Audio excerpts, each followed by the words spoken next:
Salut à toutes et à tous, c'est Tom de la chaîne Krav Maga Traveling. J'espère que vous allez bien. Aujourd'hui, on va voir ensemble comment et pourquoi composer votre propre trauma kit. Vous êtes prêts? C'est parti!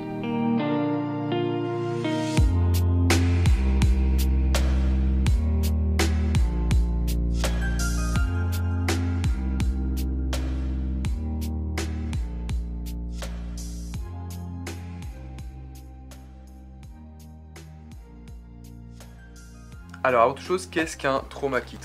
Un trauma kit, c'est un outil spécialisé et minimaliste dont le but est de stopper une hémorragie, une menace vitale grave, bref, une urgence, le temps que les secours puissent prendre le relais. Le trauma kit doit donc être très simple à utiliser, à être minimal. On n'utilisera que du matériel, c'est évident, mais que du matériel sur lequel on est formé, qu'on a drillé, qu'on sait utiliser. C'est un peu la loi du 80-20, on traite avec peu de matériel, quelque chose, un panel assez large. On ne parle pas ici de bobologie, hein. Le but à mon sens c'est pas d'avoir des pansements, pas d'avoir du petit désinfectant, c'est pas quelque chose qu'on a pour soigner des petites plaies qu'on pourrait avoir à la maison, de quelque chose de plus vaste.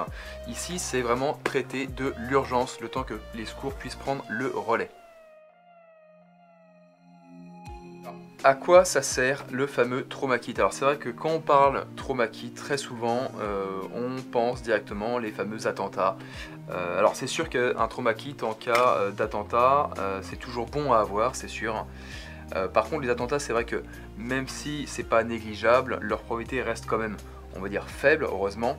En revanche, le trauma kit peut très bien servir pour des agressions malheureusement un peu plus communes. Agression à main nue, hein, quelqu'un qui prend un mauvais coup, une mauvaise chute, voire plus grave, un coup de couteau.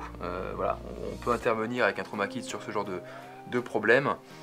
Ou tout simplement le trauma kit, si vous voulez, dans votre voiture, ça peut être accident de voiture, vous avez un accident de voiture ou quelqu'un d'autre, ou un piéton se fait renverser, ou un cycliste, j'en parlais. Hein. Ça peut être très important très utile d'avoir ce fameux trauma kit pour pouvoir intervenir avant que les secours n'arrivent. Ou simplement vous partez en randonnée montagne, vous vous blessez avec votre couteau ou autre. Voilà, c'est important d'avoir ce genre de trauma kit, le temps, je le rappelle, que les secours puissent prendre le relais.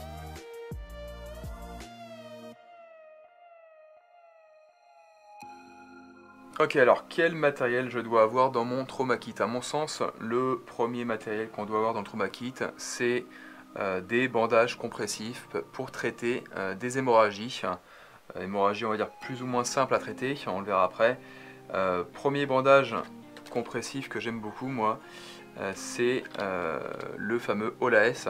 OLAS, c'est le bandage, le pansement compressif américain, d'accord. On a aussi le fameux bandage compressif israélien, d'accord, le pansement compressif israélien qui est ici, plus connu. Alors les deux sont ici, ça c'est mes bandages qui sont toujours ouverts pour mes drills. Ça c'est dans mon trauma kit. L'américain, le OLAS, se prend sous cette forme-ci, d'accord. On l'ouvre.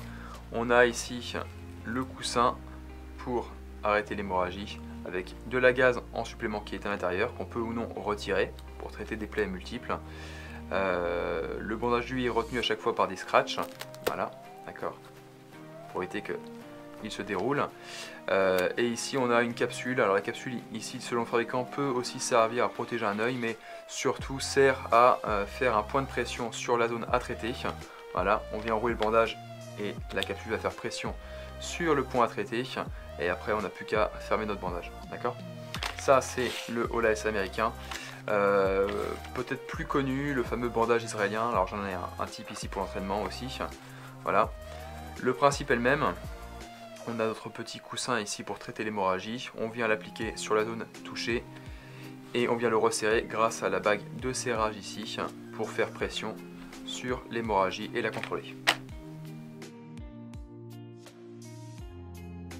Ok, alors dans le cas des hémorragies qui sont déjà plus difficiles à contrôler, on peut avoir recours à ce qu'on appelle des éponges hémostatiques. Alors là c'est un exemple que j'ai ici, voilà. À l'intérieur on a une petite éponge, un petit carré d'éponge hémostatique.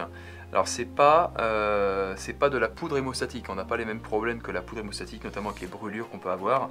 Là c'est qu'une éponge hémostatique qu'on vient placer directement sur la zone à traiter, donc sur l'hémorragie. Ça va permettre de stopper, alors voilà, ils disent ici 5 fois plus vite apparemment l'hémorragie. Si vous avez besoin de l'utiliser, vous retirez la petite éponge, vous la mettez directement en contact avec l'hémorragie, soit directement au point de pression avec la main, soit si vous avez un bandage type compressif, vous pouvez directement utiliser un bandage compressif, alors, israélien, OLS, peu importe, et le mettre directement par-dessus pour venir contrôler l'hémorragie, le temps que les secours puissent arriver et prendre le relais. Ok, alors on arrive au point de controverse, le fameux garrot.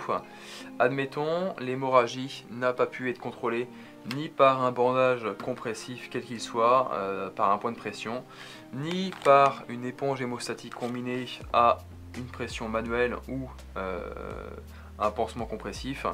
À ce moment-là, si le saignement n'est toujours pas contrôlable, il va falloir passer au garrot. Donc là c'est un garrot tourniquet que j'utilise pour moi pour m'entraîner ici. Donc utilisation d'un garrot, il faut savoir que depuis malheureusement les récents attentats, le garrot est revenu en formation de secourisme, donc formation anciennement FPS, maintenant formation PSC1. Le garrot est de nouveau enseigné dans les formations. Donc le garrot évidemment est apposé que dans les cas où les premiers moyens de contrôle de l'hémorragie n'ont pas fonctionné. N'est apposé évidemment que si vous êtes formé, allez pas faire de bêtises avec. Voilà, ça peut être utile dans des cas un peu extrêmes, section d'un membre, d'un accident ou d'une attaque ou autre. Voilà, il peut être utilisé si l'hémorragie n'est pas contrôlée avant. Important de penser à prendre aussi un marqueur pour noter la date et l'heure, alors surtout l'heure parce que je pense que la date, si vous êtes en ville, les secours interviendront dans les minutes qui suivent. Donc voilà, ça peut être important quand même de pouvoir contrôler, de savoir contrôler une hémorragie difficilement contrôlable avec un garrot. Voilà. Ok, alors pour terminer justement le traitement des hémorragies, qui dit hémorragie dit forcément sang, qui dit sang dit potentielle contamination justement par le contact avec le sang. Une personne admettons que vous ne connaissez pas, c'est toujours bien d'avoir une paire de gants, alors ça peut être des gants en nitrile par exemple. Moi j'en ai plusieurs paires de gants dans mon trauma kit, enfin dans mes trauma kits. Toujours important d'avoir une paire de gants, une protection au moins contre le sang. Je sais que ça peut être par exemple, admettons, un sac congélation, on avait vu ça dans les formations secouristes à l'époque, un sac congélation qu'on met sur la main pour faire une compression manuelle. Voilà, donc protection contre le sang, pensez à avoir des gants dans votre trauma kit. Matériel additionnel ou non pour le trauma kit. Alors j'ai envie de dire oui, ça dépend de vous, c'est votre trauma kit. Le trauma kit que je vous propose, c'est ma vision du trauma kit réellement ici. Bon, c'est ma vision qui est ce qu'elle est. Elle vient de pas mal de discussions, pas mal d'études avec notamment des personnes du SAMU, des personnes des pompiers, des secouristes, notamment de la Fédération Européenne de Krav Maga. Voilà, j'ai pu me renseigner pas mal et malheureusement une ou deux expériences qui m'ont fait utiliser mon trauma kit. Donc voilà, aujourd'hui il est encore, voilà, il est ce qu'il est et il peut bouger. D'ailleurs je serais ravi d'avoir vos commentaires sur la vidéo pour savoir si je peux l'améliorer. Pour ce qui est du matériel additionnel, ce que je trouve pas mal déjà, c'est une couverture de survie. Couverture de survie, le fameux la victime a toujours froid. Ça va permettre d'envelopper un petit papillote la victime pour la réchauffer ou du moins éviter vraiment qu'elle se refroidisse. Et ainsi évidemment favoriser un peu la coagulation, donc ça peut être intéressant. Couverture de survie, surtout que ça prend pas de place, ça coûte pas grand chose. Deuxième chose, j'ai du sérum physiologique, sérum phi, notamment pour les yeux. Bon, c'est pas obligatoire mais c'est toujours intéressant, ça prend pas de place, c'est assez économique aussi. Enfin, ciseaux médical, alors c'est pareil, c'est pas de la première importance mais ça peut quand même jouer son rôle. Ciseaux médicaux pour pouvoir accéder, admettons, à une hémorragie qui est difficilement accessible au niveau du jean par exemple, voilà, besoin de couper, ça peut être intéressant. Et enfin, alors ça c'est petit récapitulatif des fameux gestes, des principaux gestes de premier secours. Voilà, d'accord, j'ai imprimé ça. C'est tout bête. Ça permet toujours en cas de trou de mémoire ponctuel pendant une demi-seconde, bah oui, à cause du choc qu'on peut avoir. Mettons c'est quelqu'un de votre famille qui se blesse. Bon voilà, c'est pas la même chose que si c'est un voisin ou quelqu'un que vous ne connaissez pas. Donc bon, toujours intéressant à avoir pour vous ou même pour quelqu'un qui pourrait t'amener à utiliser à votre place le trauma kit dans votre voiture par exemple.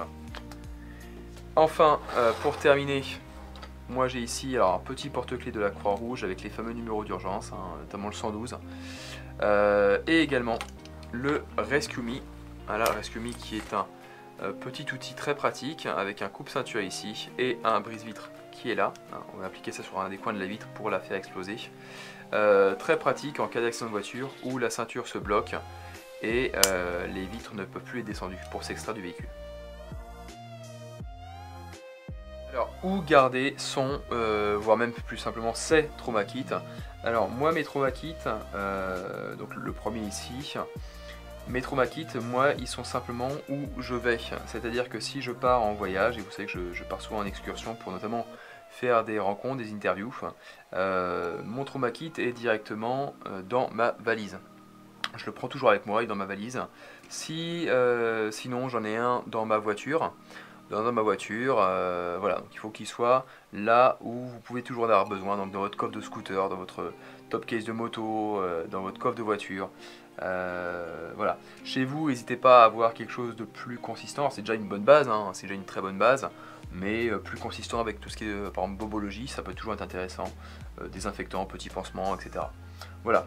Le principe trauma kit, voilà, toujours l'avoir à disposition, à porter. Alors, admettons vous allez en soirée, vous n'allez pas vous trimballer avec ça sur le dos. Hein. Par contre, si vous l'avez dans votre voiture, c'est toujours intéressant. Si un incident se produit, bah voilà, c'est toujours facile, toujours plus simple de récupérer votre trauma kit, admettons dans votre voiture, si elle n'est pas trop loin, ça sera toujours ça de prix. Alors, deux applications de secourisme à connaître. Si vous êtes secouriste, c'est toujours intéressant. Il y a Staying Alive et Save Life, donc Save Life et Staying Alive, qui sont deux petites applications qui vous permettent de vous géolocaliser et de savoir où sont les défibrillateurs automatiques le plus proche de votre position. C'est toujours intéressant à savoir. Et également, ces applications vous permettent de recevoir des notifications qui sont envoyées par les secours en vous géolocalisant pour savoir, admettons, vous avez une personne à 100 mètres de vous qui fait un malaise cardiaque. Voilà, ça vous permet de pouvoir intervenir en première main, admettons type massage cardiaque, pour pouvoir assister cette personne-là le temps que les secours arrivent. Donc voilà, deux petites applications très simples, rapides à télécharger, ça prend pas de temps et ça peut sauver des vies, donc n'hésitez pas. Je pense qu'un point très très important de la vidéo, je tiens à préciser que je ne suis pas un professionnel de la santé, je ne suis pas médecin, je ne suis pas urgentiste, je suis juste, on va dire, une personne qui prend sa sécurité et celle des autres, on va dire consciemment, et je pense que voilà, et le plus important à retenir de cette vidéo, c'est surtout de vous former aux gestes de premier secours si ce n'est pas fait. La plupart des gens que je rencontre, notamment au niveau des arts martiaux, le sont, mais à mon sens, tout citoyen devrait être formé au premier secours, c'est une évidence. Voilà, c'est quelque chose qui ne prend pas beaucoup de temps à apprendre, qui peut sauver des vies. Donc voilà, n'hésitez pas à vous former et même surtout vous recycler. Moi, je me recycle très régulièrement en secourisme, parce que c'est des petites choses qu'on évidemment on ne pratique pas souvent, et encore heureux d'ailleurs. Donc n'hésitez pas à driller pour vos pansements, à réviser régulièrement, à vous reformer. Voilà, allez vous former, allez vous recycler régulièrement.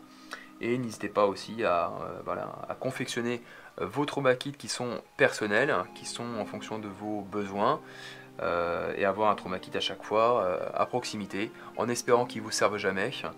Mais voilà, bon, à mon sens, c'est quand même une bonne chose à avoir. Ok, alors dernier point, je voudrais remercier toutes les personnes qui m'ont aidé pour la confection de ce trauma kit. Alors, ces personnes-là se reconnaîtront sans problème, évidemment. Donc merci à vous tous de m'avoir aidé. Vous êtes nombreux à m'avoir aidé sur ce sujet-là. Donc merci encore, c'est vraiment super. Maintenant aujourd'hui j'ai l'opportunité de pouvoir voilà, retransmettre un minimum ce que j'ai pu apprendre et c'est toujours un plaisir. Donc voilà, n'hésitez pas à me dire ce que vous en pensez dans les commentaires, à me donner des conseils, je suis toujours preneur, hein, on ne cesse jamais d'apprendre et c'est ça qui est bien. Donc voilà, j'espère que cette vidéo vous aura plu, si c'est le cas laissez un pouce bleu en bas de la vidéo, n'hésitez pas à vous abonner à la chaîne Krav Maga Traveling. Portez-vous bien et à la prochaine. Ciao.